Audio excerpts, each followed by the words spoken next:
Hi hello friends, అందరికీ నమస్కారం. నేను మీ డాక్టర్ సాయి చంద్ర. సో ఈ వీడియోలో మనము రొటేటర్ కఫ్ టేర్ అంటే ఏంటి, పార్షియల్ రొటేటర్ కఫ్ టేర్ అంటే ఏంటి, కంప్లీట్ రొటేటర్ కఫ్ టేర్ అంటే ఏంటి, దాని లక్షణాలు ఎలా ఉంటాయి, అసలు కండరాలు ఎందుకు జరుగుతాయి, దానికి ట్రీట్మెంట్ ఏంటి, దీని గురించి మాట్లాడుకుందామండి. సో మనకి భుజంలో కొన్ని కండరాలు ఉంటాయండి. సో ఇక్కడ 4 కండరాలు కలిపి రొటేటర్ కఫ్ అని ఒకటి ఫార్మ్ అవుతుంది. సూప్రాస్పైనేటస్, ఇన్ఫ్రాస్పైనేటస్, టీరిస్ మైనర్, సబ్స్కాపులారిస్. సూప్రాస్పైనేటస్, ఇన్ఫ్రాస్పైనేటస్, టీరిస్ మైనర్, సబ్స్కాపులారిస్. ఓకేనండి. సో ఈ 4 కండరాలు వచ్చి ఇక్కడ ఇట్లా అతుక్కొని దాని ఒక రొటేటర్ కఫ్ మజిల్స్ అని అంటారు అన్నమాట.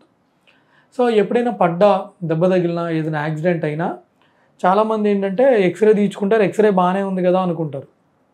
కానీ చెయ్యి పైకి లేపడానికి రావడం లేదనుకోండి, అప్పుడు వాళ్ళని ఎగ్జామిన్ చేసి వాళ్ళకి ఏమైనా రొటేటర్ కఫ్ టేర్ అయిందేమో అని చెప్పి డౌట్ వచ్చి చూసి వాళ్ళకి మనము రొటేటర్ కఫ్ టేర్ ఉందని చెప్పామనుకోండి, డౌట్ పడినప్పుడు ఎంఆర్ఐ స్కాన్ తీస్తాం అనమాట. సో అది ఎంఆర్ఐలో బయటపడుతుంది. ఎక్స్రేలో మనకి రొటేటర్ కఫ్ టేర్ ఉందా లేదా అనేది కనపడదు అనమాట, ఎంఆర్ఐలో తెలుస్తుంది. ఎక్స్రేలో ఏం తెలుస్తుంది అంటే రొటేటర్ కఫ్ మజిల్స్ చినిగినప్పుడు ఈ హ్యూమరల్ హెడ్ అనేది పైకి మైగ్రేట్ అయిపోయి యాక్రోమిని టచ్ అయ్యి ఆర్థరైటిస్ చేంజెస్ కనపడతాయి తప్ప మనకి రొటేటర్ కఫ్ మజిల్స్ చినిగినట్టు ఎక్స్రేలో కనపడవండి, మన ఎంఆర్ఐ స్కాన్లో తెలుస్తుంది.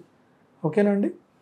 సో సర్జరీ చేయాలా అంటే ఎప్పుడైతే కంటిన్యూస్గా ఒక 1 year పాటు వాళ్ళకి ఇబ్బందిగా ఉందో, నొప్పిగా ఉందో, చెయ్యి పైకి లేపలేకపోతున్నారో అలాంటి వాళ్ళకి ఇక లాస్ట్ ఆప్షన్ సర్జరీ అనమాట.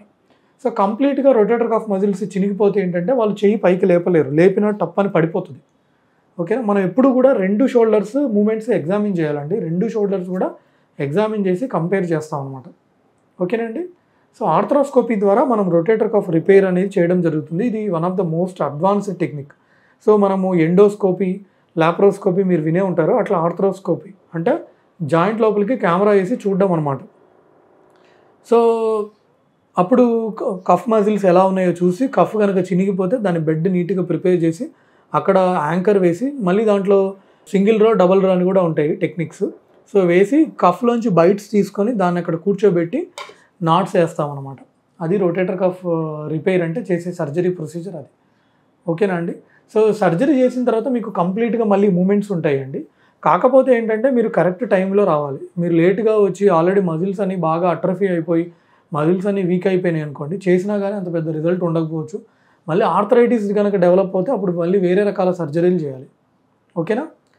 So rotator cuff tear, rotator cuff arthropathy గురించి ఇంకేమైనా డౌట్స్ ఉంటే కింద కామెంట్స్లో తెలియజేయండి.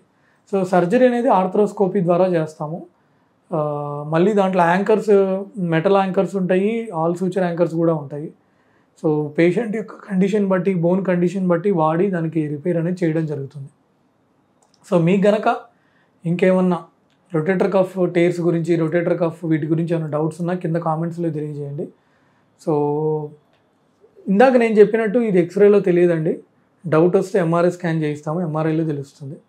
ఒకటి కింద పడితే లేదా దెబ్బ తగిలితే రొటేటర్ కఫ్ టేర్స్ అవుతాయి, లేదా డయాబెటిక్ పేషెంట్స్లో ఎటువంటి దెబ్బ తగలకపోయినా డీజనరేషన్ వల్ల అంటే ఏజ్ వల్ల, అరుగుదల వల్ల కూడా టప్పని ఈ రొటేటర్ కఫ్ మజిల్స్ అనేవి చినుగుతాయండి.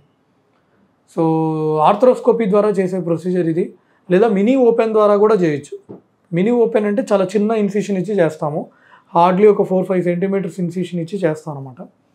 సో ఆ టెక్నిక్ ద్వారా కూడా చేయొచ్చు, లేదా ఆర్థ్రోస్కోపీ ద్వారా కూడా చేయొచ్చు. సో ఇది ఫ్రెండ్స్ ఈ వీడియోలో.